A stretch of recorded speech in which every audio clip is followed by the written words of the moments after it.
धन्यवाद। माननीय श्री इमरान प्रतापगढ़ी जी 15 मिनट। धन्यवाद सभापति महोदय।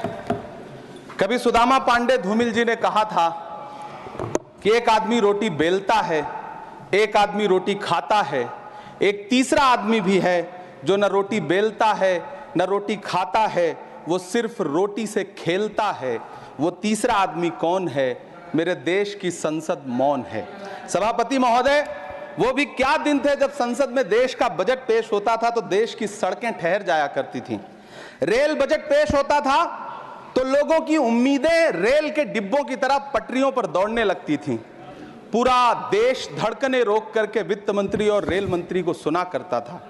अफसोस, अब बजट पेश हो जाता है, मीडिया चैनल सरकार का महिमा मंडन करते हैं और बेचारी जनता बजट के आंकड़ों के शब्द जाल में उलझी हुई महीनों बाद समझ पाती है कि उसका तो फिर से कट गया। सभापति महोदय, पिछले 2 साल अमृतकालीन बजट पेश किए गए और इस बार एक नई शब्दावली गढ़ी गई है, तुष्टीकरण बनाम संतुष्टीकरण का बजट। सभापति महोदय, सुनने में कितना अलंकारिक लगता है ये शब्द। सोच रहा हूं देश की वित्त मंत्री और प्रधानमंत्री जी से पूछूं कि आखिर किसकी संतुष्टि? जिस बजट में मनरेगा के लिए 1 रुपए की बढ़ोतरी ना हो, वही पुराना 86,000 करोड़, जबकि पहले ही 9,754 करोड़ का घाटा हो, जिस मनरेगा से करोड़ों मजदूरों के घर में चूल्हा जलता हो, उस मनरेगा में काम करने वाले गरीब मजदूरों के लिए अगर आपके खजाने से 1 रुपया भी इजाफी नहीं निकल सका तो भला कौन संतुष्ट हुआ साहब? इस देश का गरीब मजदूर या आपके उद्योगपति दोस्त? वो जो महाराष्ट्र में लोकसभा और विधानसभा के बीच में 40 लाख मतदाता बढ़ाए गए थे, अरे उन्हीं के लिए मनरेगा का थोड़ा सा बजट बढ़ा देते। क्या उसमें मनरेगा का एक भी मजदूर नहीं था 40 लाख लोगों में? सारे के सारे 12 लाख की छूट वाले से आगे के लोग थे।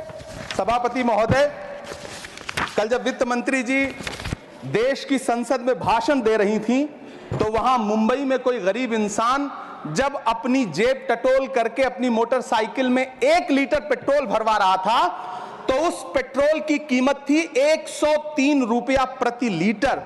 आखिर इतना महंगा पेट्रोल डीजल खरीद के कौन संतुष्ट हो रहा है? इस देश के गरीब लोग या फिर सरकार के चहेते धन्ना सेठ? सभापति महोदय, वित्त मंत्री जी इस बजट को मध्यम वर्ग को संतुष्ट करने वाला बजट बता रही हैं। अरे मैडम, हम आप यहां पर बैठे रहते हैं और वहां बाहर इसी दिल्ली में 1 लीटर दूध, चाहे वो अमूल का हो या फिर मदर डेयरी का हो, उसकी कीमत 73 रुपए लीटर है। इतना महंगा बेच करके कौन संतुष्ट हो रहा है? गरीब जनता या आपके धन्ना सेठ दोस्त? सभापति महोदय, इस सरकार का बाजार और महंगाई पर कोई नियंत्रण नहीं रह गया है। चाहे देश में लहसुन 400 रुपए किलो बिक जाए, टमाटर 100 रुपए किलो बिक जाए, प्याज का दाम सुनकर आंखों में आंसू आ जाए, लेकिन वित्त मंत्री महोदया बजट में महंगाई का मां भी नहीं बोलती हैं। बच्चों की किताब और पेंसिल तक पर टैक्स लगाने वाले सरकार से मैं पूछना चाहता हूं कि आप मध्यम वर्ग का हितैषी बताते हैं खुद को, तो शर्म नहीं आती है? खुद को धार्मिक कहने वाली सरकार भगवान श्री कृष्ण के प्रिय खाद्य पदार्थों दही और मक्खन तक पर जीएसटी लगाती है और बात करती है मध्यम वर्ग की हिमायती होने की। जिंदा रहते हुए जनता से हर चीज पर टैक्स वसूलने वाली यह सरकार कम से कम मरने पर तो लोगों को बख्श देती, लेकिन नहीं, वहां भी लूटना है। अंतिम संस्कार के सामान, अगरबत्ती, धूप बत्ती, केवड़ा जल, चंदन पाउडर, जौ, बताशा, काला तिल, पंचरत्न, कपूर और कफन तक पर टैक्स लेने वाली यह सरकार किस मुंह से खुद को मध्यम वर्ग का हितैषी बताती है? कौन सी संतुष्टि? किसकी संतुष्टि? कदम कदम पर टैक्स देकर लुटने वाली जनता की या फिर जनता से टैक्स वसूल करके धन्ना सेठों का खजाना भरने वाली सरकार की? किसकी संतुष्टि?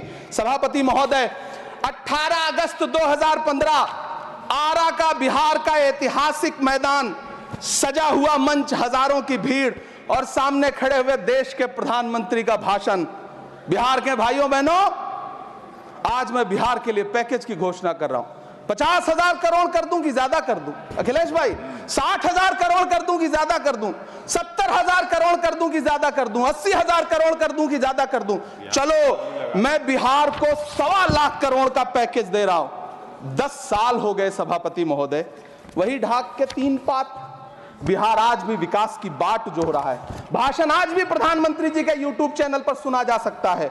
जो झूठ बोल के करता है मुतमईन सबको, वो झूठ बोल के खुद मुतमईन नहीं होता।